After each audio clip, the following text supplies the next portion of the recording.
Welcome back to our continuing coverage of the case against Bryan Kohberger. We are going to be taking a look here now that the hearing has concluded, now that the plea has been accepted, and the plea of guilty is now what Bryan Kohberger has admitted to.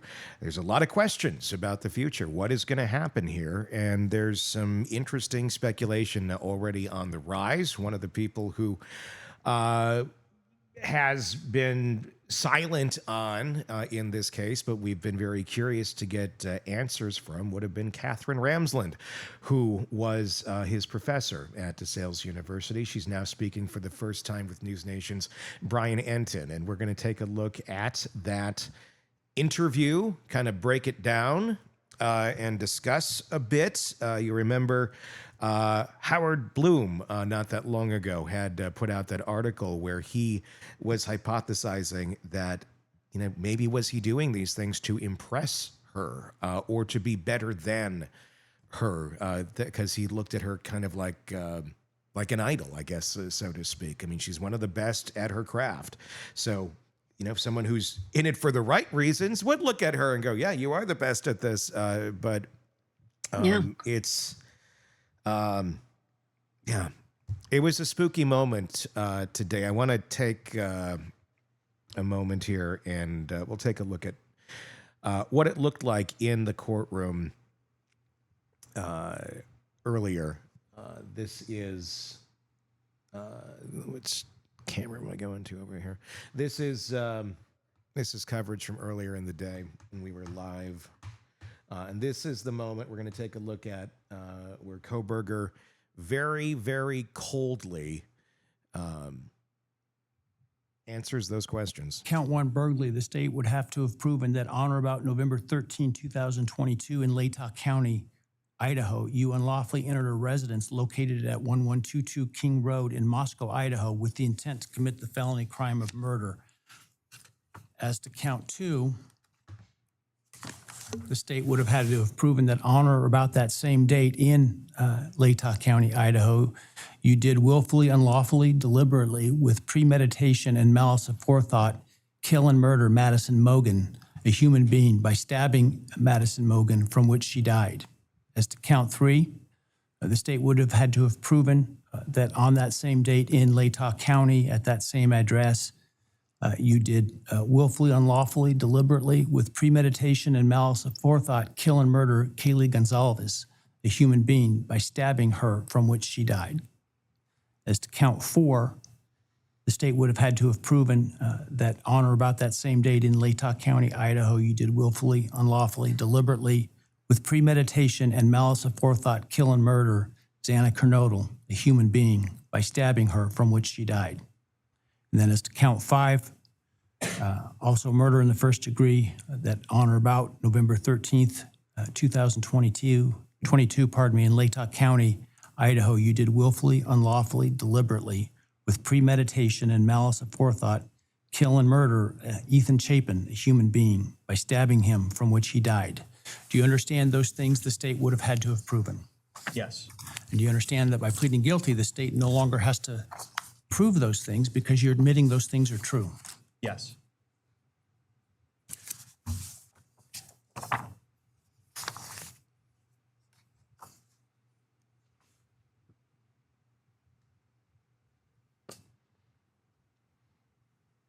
I want to also make, for the record, the defendant has provided with the guilty plea advisory form a document entitled Written Factual Basis that purports to have the defendant's signature dated 1 July 2025. Did you sign that document? Yes.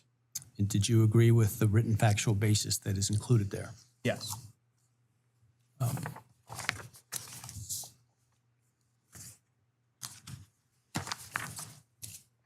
And then let me ask you, did you, on November 13th, 2022, There it is. enter the residence at 1122 King Road in Moscow, Idaho, with the intent to commit the felony crime of murder? Yes. Did you on November 13th, 2022, in Latah County, state of Idaho, kill and murder Madison Mogan, a human being? Yes. And did you do that willfully, unlawfully, deliberately, and with premeditation and malice aforethought? Yes. Did you, on or about that same date in Moscow, Idaho, kill and murder Kaylee Gonzalez, a human being? Yes. And did you do that willfully, unlawfully, deliberately, and with premeditation and malice aforethought? Yes. And Wow. did you, on that same date in Moscow, Idaho, kill and murder Xana Kernodle, a human being? Yes.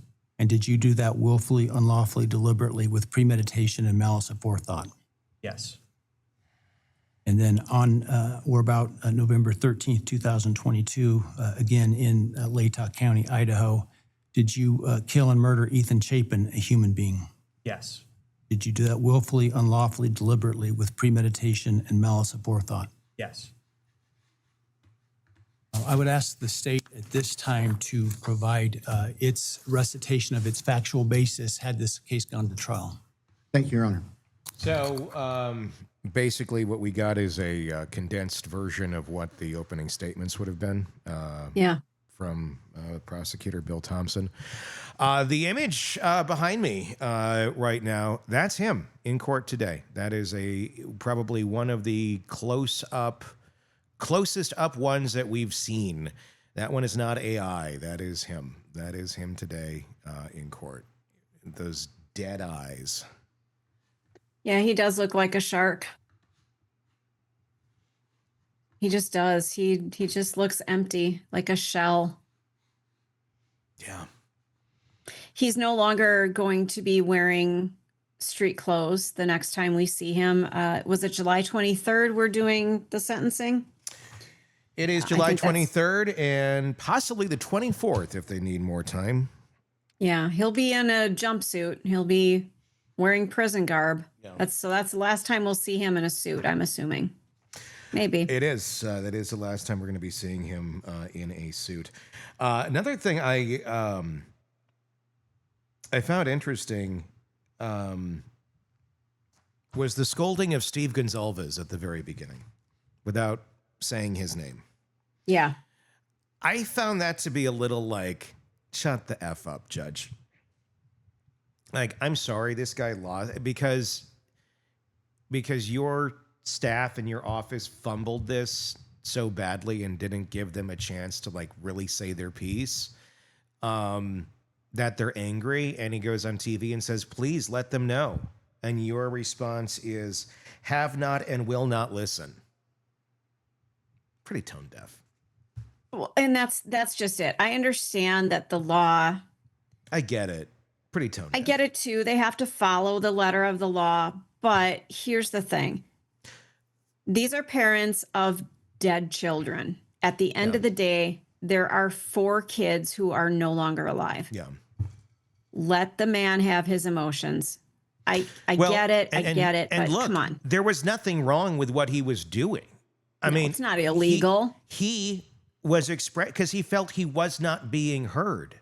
So he was going to be heard. And because you didn't want to hear him, tough shit. And there's Yeah. nothing that, and the thing is, he wasn't trying to sway your opinion with a bunch of people saying this, that. He was trying to be heard. He was trying to have you see just how damaging this could be from his perspective. Yeah. And you need to. And I know the judge said I did. Great, but for the love of God, have not and will not listen, and I'm turning him to the authorities. Okay, great. I thought that was shitty. I thought that was shitty. Yeah. I feel horrible for all the families. Everybody kind of having different opinions on it. An interesting other piece of what has gone down in the last 24 hours. Dr. Katherine Ramsland speaking for the first time on the case. She was not able to previously because she was on that witness list and was not going to be able to say anything. Now speaking for the first time with NewsNation's Brian Entin just the other night, and we're going to watch some of that interview and kind of break down what was discussed and all of that. I want to, before we do that, I want you to take a quick look at this video, because I was just thinking of this before we got in here to record. Wrong camera. Which one do I need to go to here? This one. Okay. Kohberger is in the upper right video. And there, to me, I'm not going to say anything. Watch it. We'll talk on the other side.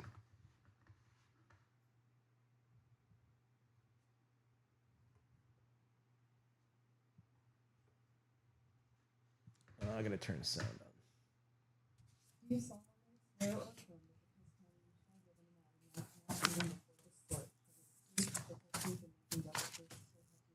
Yes. All right, and Mr. Kohberger, just to make it easier, you don't need to stand when you speak to me. I appreciate the, because I don't want you to plead guilty to a crime you didn't commit. If you attempt to plead guilty today, but for some reason I don't accept your plea, then it is possible that your statements today could be used against you. My point later is, at trial. Do you there's like understand an almost look Yes. there. Thank you. And now, while you're standing, actually, why don't you take the oath from the clerk? He wasn't even supposed to stand.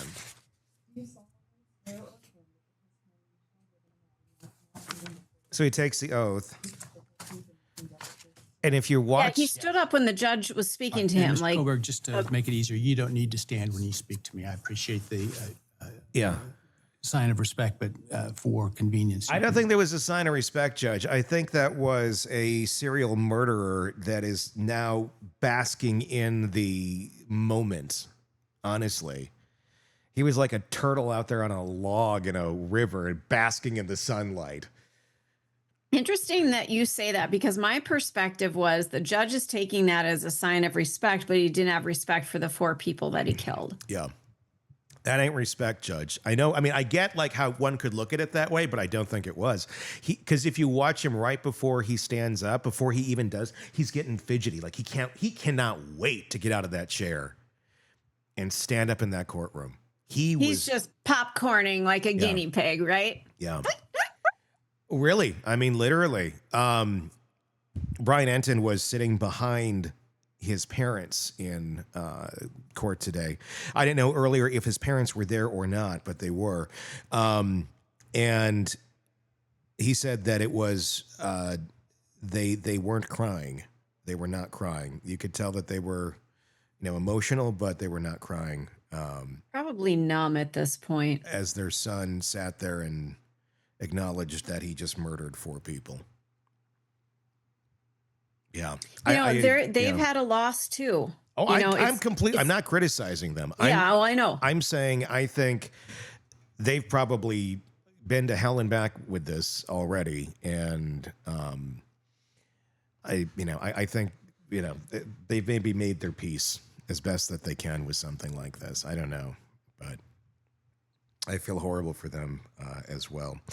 Let's go and take a look at this conversation that Brian Entin of NewsNation had with Katherine Ramsland just the other night when he was in for Ashley Banfield. Let's...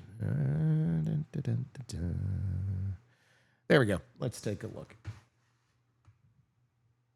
And we're joined exclusively by her, renowned forensic psychologist, Dr. Katherine Ramsland. As you may know, she was Bryan Kohberger's professor and advisor at DeSales University in Pennsylvania. She has not spoken publicly about Bryan Kohberger until now. She's been on this show talking about other cases, but she's been very, very careful not to talk about Kohberger because of the trial, because she was going to be a witness at the trial, and she now feels comfortable to to open up to us. And we've got so many questions, Dr. Ramsland, that I've got so many questions I've wanted to ask you for so long. I want to start with, how did you first meet Bryan Kohberger? What classes of yours was he in? Okay, I want to be just clear that I'm still within the FERPA limitations that protect students and student information. So I will talk within that. I met him in the fall of 2018 when he came to DeSales University. He had an associate's degree, and he was going to get into our 4-year program as a psychology major. He selected the forensic track, which made him an advisee for me because I managed the forensic track. And he was also in my class that semester. And Dr. Ramsland talks about FERPA. I should have mentioned that. There's a law, it's a federal law, I believe, that she is not allowed to talk about certain aspects of a student, their grades, certain parts of their academic life. It's almost like a HIPAA. So she's going to tell us what she can, but unless Bryan Kohberger signs off, she's legally not allowed to talk about certain elements of his academic career. So just keep that in mind if there's some things that Dr. Ramsland can't answer. What was your perception of him? He seemed like eager to be in the classroom. He was polite. He was respectful, intense, and curious. And there was no reason for me to think that he was anything other than someone who was really interested in this potential career. Was there anything looking back now that was strange about him or that you noticed? When I look back, there really isn't anything that stood out to me. I think when you're a teacher, your instinct is to accept students at face value. You don't, start with suspicions or, and there really weren't any red flags. He was always really quite respectful and grateful. He would thank me for things. He was attentive. He would do the work. I didn't have any concerns. Let's stop there for a second. Are you surprised by any of that, or what's your reaction? No. I can't say I'm either. He seems to be, what he's into. And I imagine he would kind of be almost like a perfect type student if you happen to be the one teaching the subject that he's into. Because he's into, look at those eyes. It's like it's like a hyper focus, hyper to a, imagine if it was used for something productive, Right. But I think that's what he thought he wanted. I think he thought this was going to be super productive because I think he thought he'd get away with it. Then he could teach about it or be taught about. And he'll be the one that, is infamous, but he's the only one who knows it. Well, not how that worked out. Let's watch a little bit more of this with Brian and Katherine Ramsland. I think it was 4 classes that you taught him in. What were those classes? There were 3 undergraduate courses in the forensic track that I taught, and he was in all of them. Well, one was Introduction to Forensic Psychology. Another was my death investigation class, which was called Psychological Sleuthing. And the third one was called Dangerous Minds, the Psychology of Antisocial Behavior. And then he got into the graduate program in criminal justice for a master's degree. And he took a course with me called Behavioral Criminology. I want to take those classes. They sound fun. Is there anything, Dr. Ramsland, when you look back and you think about the curriculum of those classes, and not getting into his specific experience, but when you think about what you taught in those classes that you think, oh my gosh, he may have used that in what he's now accused of doing here in Idaho? Well, the antisocial behavior course involves serial killers and mass murderers, and we do a lot of case analysis. I use two books that I wrote. One was written with the BTK killer, whom you just mentioned, and his decision process and the crimes and how he thought about them and felt about them. And what was it like for him, to be caught. So that's a very intense book.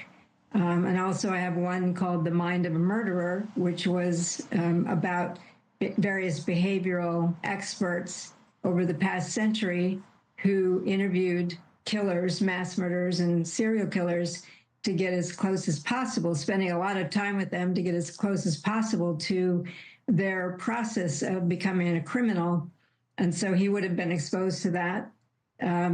I think some of now looking back, I would look at maybe some of the things that interested him as being, something that gives me pause. But we always have to think about, we all know, everyone in this field, forensic psychology and criminology, know that we could have students who might become offenders.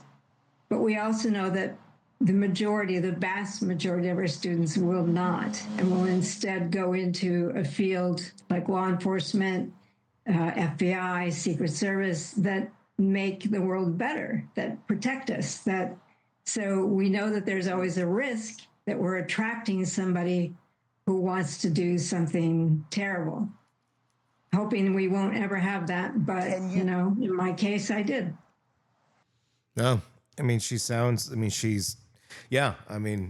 plenty of time to think about all this. I mean, It's got to be kind of astounding, though, too, when that happens. I wonder if this is the first time she's had a student that has, this is probably the worst, but if anybody else has gone off the rails, to some extent.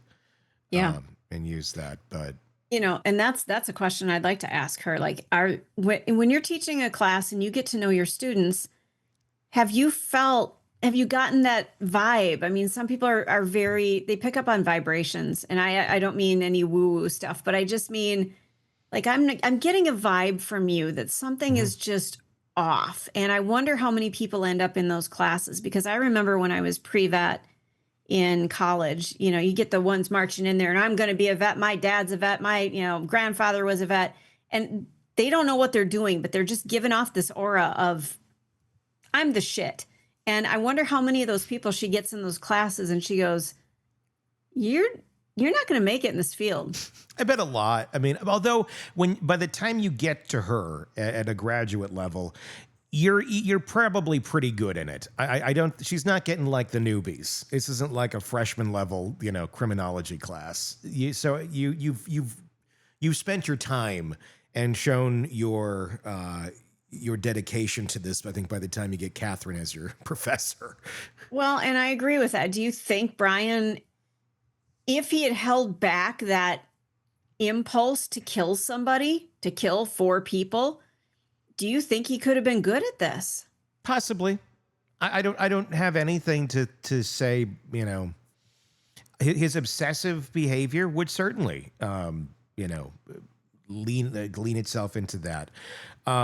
How good would it have been? I don't know. The fact that he only did leave the knife sheath, he wasn't horrible. He wasn't great, but he wasn't horrible. Yeah. So, and that's just for a student. So I don't know. I think his personality would have always prevented a lot for him, because it just doesn't mix with others. I think probably at some point something would have happened. He would have done something somewhere, because if he has this urge for whatever reason he had it, that was going to erupt somewhere, some way, somehow, and this is how it did. Wow. I don't know that there'd be I don't know that there's an alternate path for Bryan Kohberger, or there ever was. I think if your brain is that wired that way, then it's going to go. At some point, it's going to go. Unless you go first. I wonder what his classmates feel about him. Yeah, it'd be interesting to hear more of that. Did they pick up on, like, what I'm talking about with the vibe? Because, totally. we do pick these vibes up from people. Yeah, there's plenty of people who picked up the vibes. There was, the doc that came out, or the Dateline that came out, talks about some of the people who interacted with him, how kind of odd and off he was. And some people also saying, well, he was Like, oh, and it's interesting. That's one where I think has some good insights. Here's a little bit more with Brian and Katherine. Can you say, Dr. Ramsland, what it was looking back now that sort of raises your eyebrows specifically in terms of things in the class? I think just the idea of wanting to study offenders and what their thought process was, how they felt about their crimes, wanting to study that, and then finding out that this is a person who then is now saying he's guilty of doing these things. I have to look at the framework of what I taught and wonder, did I inspire him in some way? Did I, but I can't second guess that, because I may have inspired somebody else to become an FBI agent. Yeah. And that's, unfortunately, in this field, that's what we live with. I mean, you've been studying serial killers most of your life, but when you talk about the fact that you may have, what you taught may have inspired this, that's got to be hard for you to process, I would imagine. It's terrible, very hard. And it's not just what happened to the victims. I really thought Bryan Kohberger was a promising student who really could have made a mark in this career in a very positive way. I thought that. So disappointed, angry, and very shocked that this is who he turned out to be, and horrified for the victims and their families. Just horrified. I mean, I worked with Dennis Rader closely for 5 years. I met the victims' families. I saw the devastation that these kinds of acts can have, and I have to always keep that in mind when I'm teaching these subjects. What did you think when you first heard that Bryan Kohberger, your former student, was arrested for this? I was completely floored. I didn't believe it. And his demeanor that we saw on media was that he was confident that he was going to be able to prove his innocence. So I wanted to wait and see. I wanted to give him the benefit of the doubt. But as months go by and he kept saying that he had an alibi, and I wondered, well, why are you sitting in jail? Give us your alibi, get out. And that wasn't happening. And then it was really when he said his alibi, and it was clearly not an alibi, and he would have known that, certainly from all the classes that he had through undergraduate and graduate work. He would have understood that wasn't really an alibi. I think that was when I was really, floored that this is my student who has done these things. That's a weird part of the whole thing. He knew, like, why keep saying stupid shit? Right? Like, why not come up with some sort of alibi? I mean, I don't know. I mean, he knew that would be insane to say, so he said it. Yeah. Or is his mind just so wrapped up in thinking that he didn't even recognize that would be an insane alibi because he just thinks he's God? I don't know. Or was it all to mess with the people? What is this like a reverse study in his mind? He's studying us. He's studying the people. He's studying the people that he terrorized. Is all of this part of that for him? Maybe that makes me question if he would have been good in this class, because the alibi is everything. Yeah. Isn't it?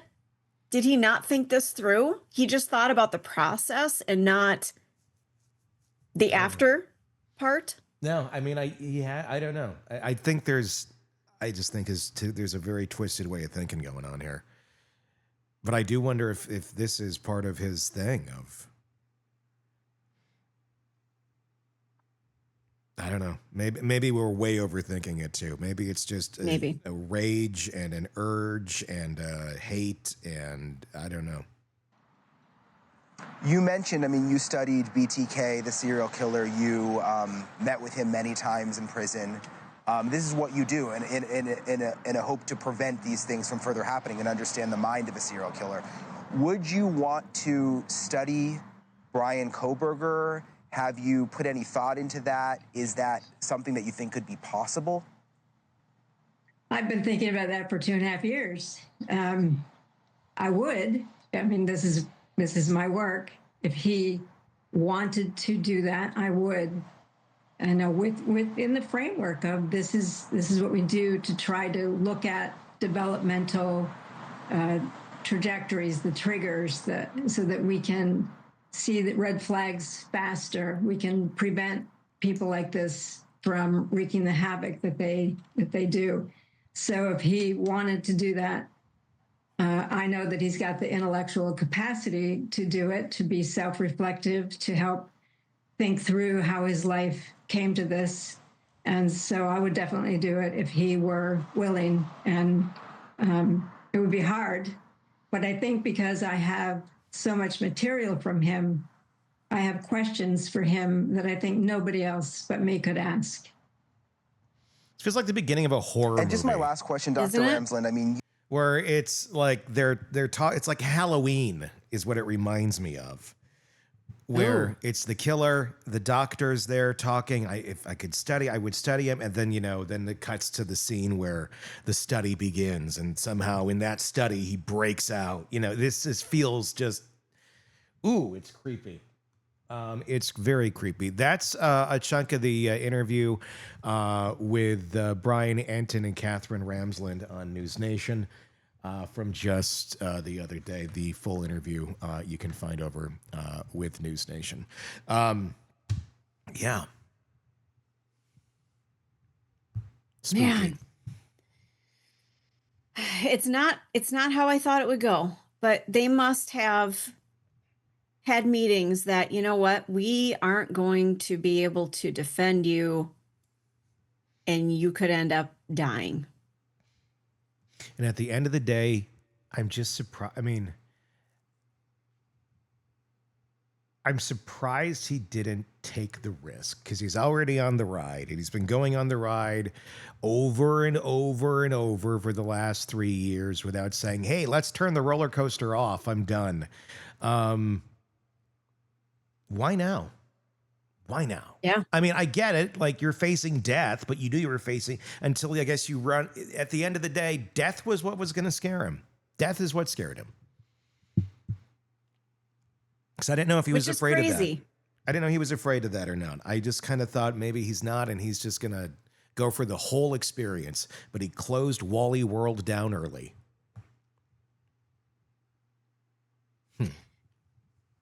I don't know what that says. Do you think any entity is going to have access to him? Will he be able to talk? Oh, yeah. Who do you think is going to get the first interview?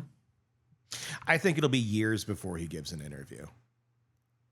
Wait a minute. We were just talking that this guy was just popcorning, waiting to stand up and be in front of the camera and let everybody see him. I bet he's going to take the bait. They're going to be begging and pounding on the door, and he's going to go, yeah, let me get out there. Well, I mean, there may be restrictions on that I don't know. I don't know the answer to that. There may be some. There might be restrictions on that. I can say that. I mean, people could write to him. I don't know. I just don't know. I mean, Lori Vallow, they're doing interviews with, so who the hell knows?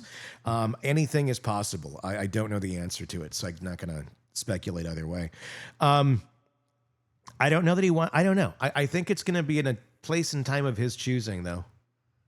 I don't know. I don't know. He was popcorning there, but I think that's because he was in that courtroom and he wanted that moment right there. I don't know that he's, popcorning for a sit down with Diane Sawyer. Guess we'll find out, won't we? I think he'd be all about working with Katherine Ramsland. Yeah. She's not going to interview him. Do you think? No, not as an interview, but as far as telling his story to someone. And she'll end up writing the book, and then she'll explain exactly that may be how the story comes out. Just like That's possible. BTK's story, a lot of that came out through Katherine. So I could see a very similar thing here. Yeah. So there you go. That's the world today. Press subscribe wherever you're listening to the podcast. If you want to comment on anything that we got going on, all these cases, the thoughts, please join us on YouTube. Search Hidden Killers with Tony Bruschi, and you will find us right there. And you can comment on this or any of the many cases we cover for you right here. Until next time, for Stacy, I'm Tony Bruschi. We'll talk again real soon. Craving non-stop true crime updates? Press subscribe now and get the latest cases, analysis, and expert commentary delivered straight to your feed. Only from the Hidden Killers podcast and True Crime Today.